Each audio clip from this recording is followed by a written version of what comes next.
Alors bonjour à tous les amis, on se retrouve aujourd'hui pour une toute nouvelle vidéo. Donc aujourd'hui c'est une nouvelle vidéo, nouveaux arrivants à l'élevage.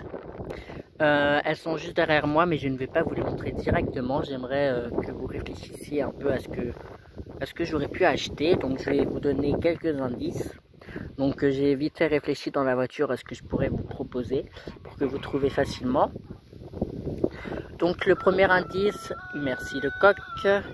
Le premier indice, c'est qu'on peut la retrouver sous plusieurs formes. Donc quand je parle de forme, c'est soit lisse ou frisée. C'est une race extrêmement... Merci Croc, c'est une race extrêmement rare. Extrêmement, c'est peut-être un peu exagéré, mais c'est une race rare.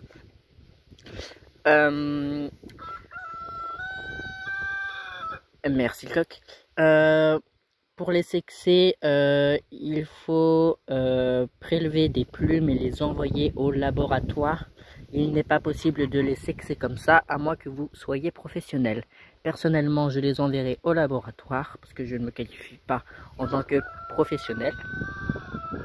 Donc voilà, donc je vais vous laisser quelques secondes pour réfléchir. Donc faites vos pronostics en commentaire de ce que vous pensez. Et du coup là je vais me retourner. Non, j'aurais pu éviter ça. Donc il s'agit d'oies du Danube. Donc j'en ai pris deux, donc je ne sais pas si c'est des mâles ou des femelles. À mon avis, la frisée est une femelle et la non frisée un mâle. Après, comme je vous l'ai dit, il faut que j'envoie des plumes au laboratoire. Mais je vais attendre car elle vient juste d'arriver, je préfère qu'elle s'acclimate. Donc voilà un peu à quoi ressemblent les oies du Danube. Donc actuellement, du coup, comme je l'ai dit, elles sont dans un parc isolé des autres afin de pouvoir s'acclimater. Voilà, donc l'herbe a bien repoussé. Donc les oies ont quelques mois, je me souviens plus exactement de leur âge, mais je dirais qu'elles ont entre 2-3 mois.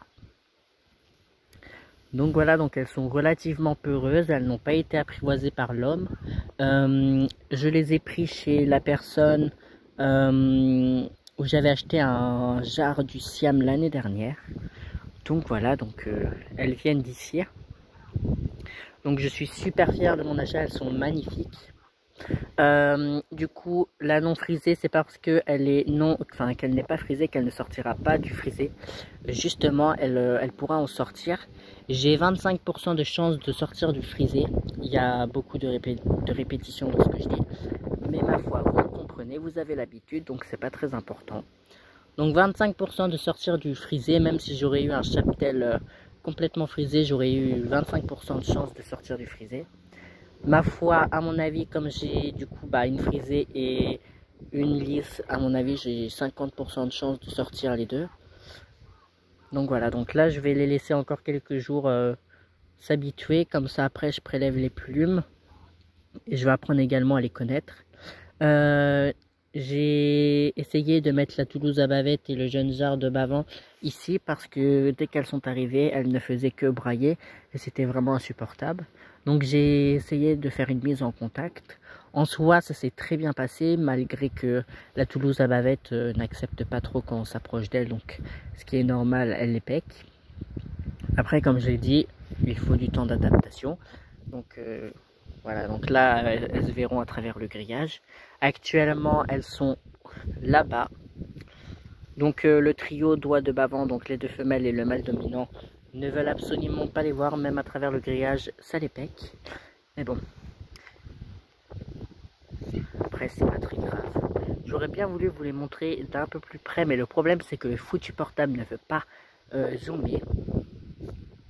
Donc de toute façon, il y aura plusieurs vidéos dessus. Donc j'essaierai de m'en approcher. Ah là là, j'en reviens pas. Tout ce que je voulais, c'était monter dans la rareté. Et j'avoue que là, j'ai quand même de la rareté. Entre la Toulouse à bavette et l'oie de Danube, c'est sacrément waouh. Ah là là. Magnifique. En plus, j'ai de la chance, il fait beau. Enfin, il fait beau entre guillemets. Parce que quand j'ai dû aller les chercher, on aurait dit qu'il y aurait eu un tsunami. Donc Là il fait soleil donc c'est bien. Donc je suis un peu déçu, les ânes elles ont réussi à aller dans le parc, donc l'herbe est complètement HS. Le grillage, n'en parlons même pas. Mais bon, ma foi, c'est pas très grave. Donc voilà, donc c'était une petite vidéo dans laquelle je vous montrais les nouveaux arrivants, donc des Danubes. Donc si vous avez aimé la vidéo, je vous invite à la liker, à commenter et à vous abonner pour me soutenir et suivre mon évolution. Et moi, je vais vous dire ciao pour une prochaine vidéo. Ciao, c'était l'élevage de Juju.